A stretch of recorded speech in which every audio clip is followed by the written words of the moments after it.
Good evening guys, welcome to study with Sunita channel में। एक बार फिर से स्वागत है स्टडी विद सुनीता चैनल में। गाइस, आज का जो टॉपिक है उभय अलंकार। ठीक है, आज मैं आपको पढ़ाने जा रही हूँ उभय अलंकार। ये टॉपिक बहुत छोटा है और आपको केवल 5 मिनट में आपको समझ में आ जाएगा। इसके लिए केवल आपको 5 मिनट का समय देना होगा, इससे आपको उभय अलंकार समझ में आएगा। इसलिए 5 मिनट की वीडियो को आप पूरा देखिए। ठीक है, और ये एग्जाम में आता नहीं है इसलिए बहुत ज़्यादा इंपॉर्टेंस नहीं होता है, लेकिन फिर भी चूंकि आपके कोर्स में है और ये अलंकार है तो आपको पढ़ना जरूरी है और समझना भी जरूरी है। चलिए एक बार फिर से स्वागत है स्टडी विद सुनीता चैनल में। उभय अलंकार, उभय अलंकार क्या होता है? देखिए, शब्द अलंकार अर्थालंकार अगर आप पढ़ चुके होंगे तो आपको उभय अलंकार बहुत अच्छे समझ में आ जाएगा। उभय अलंकार यानी कि ये जो अलंकार है, शब्द और अर्थ दोनों अलंकार के, ये चमत्कार दोनों पे चमत्कार उत्पन्न करते हैं, यानी कि दोनों अलंकारों से जो होता है चमत्कार उत्पन्न करते हैं, तो उन्हीं पे आधारित रहते हैं, तब ही इसी को उभय अलंकार कहते हैं। जैसे देखिए, जो अलंकार शब्द और दोनों पर, ठीक है ना, जो शब्द और अर्थ दोनों पर आधारित होंगे, दोनों अलंकार पे चमत्कार उत्पन्न करते हैं, तो उसी को हम उभय अलंकार कहते हैं। ठीक है, अब इसका उदाहरण है, कजरारी अखियन में कजरारी न लखाए। अब ये जो उदाहरण है कजरारी अखियन में कजरारी न लखाए, इसमें देखिए शब्द और अर्थ अलंकार दोनों है। क्यों?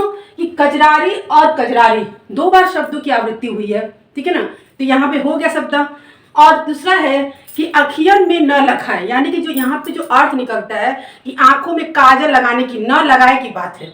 ठीक है ना, काजल न लगाए, यानी कि अर्थ भी उत्पन्न हो गया। यानी कि इस शब्दों की आपको क्या हुआ, अर्थ भी निकला और शब्द की आवृत्ति भी 2 बार हुई। यहाँ शब्द अलंकार भी हो गया, अर्थ अलंकार भी हो गया। यही होता है उभय अलंकार। ठीक है ना।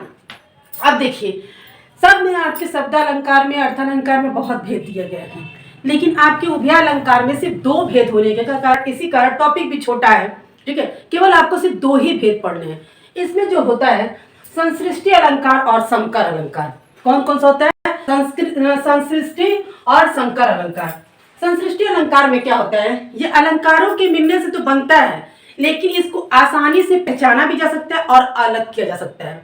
जो संसृष्टि अलंकार है, इसकी जो परिभाषा है, इसको अलंकारों के मिलने से बनता है, आसानी से इसको पहचाना जा सकता है और इसको अलग किया जा सकता है। जैसे देखिए, भूपेति भावन सुभाय सुहावा। ठीक है ना, क्या है? भूपाते भवन सुभाय सुहावा, सुरपति सदनु न पर तपावा। ठीक है ना, मणिमय रचित चारु चौबारे, जनु रतिपति नीच हाथ सवारे। ये जो है आपका पंक्ति, ये 2 चरण में दिया है, एक ये चरण, दूसरा ये चरण। ठीक है ना, मतलब जहां से जो खत्म होता है वो एक चरण और ये दूसरा। ये देखिए, पहले चरण में जो अलंकार है प्रतीप अलंकार है और दूसरे में है उत्प्रेक्षा अलंकार।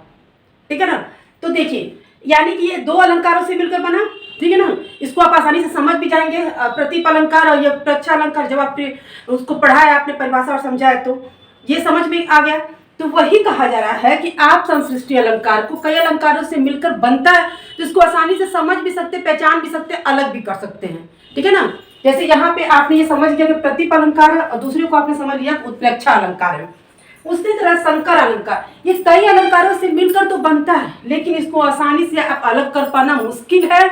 जब ये 2 शब्दों या अर्थों से मिलकर जब बनेगा, इनको अलग करना मुश्किल है। ठीक है ना, इसी को हम कहते हैं संकर अलंकार। यानी कि एक अलंकार में है जो मुश्किल नहीं है और दूसरे अलंकार में मुश्किल है, इसी को है अंतर। यही है कि तो संकर अलंकार कई अलंकारों से मिलकर तो बनता है, लेकिन इनको अलग कर पाना मुश्किल। जैसे शब्द है नीरछीर। ठीक है ना, ये जो शब्द है नीरछीर को जब आप शब्द है जो मिल जाएगा, इनको आप अलग करना मुश्किल है। क्यों?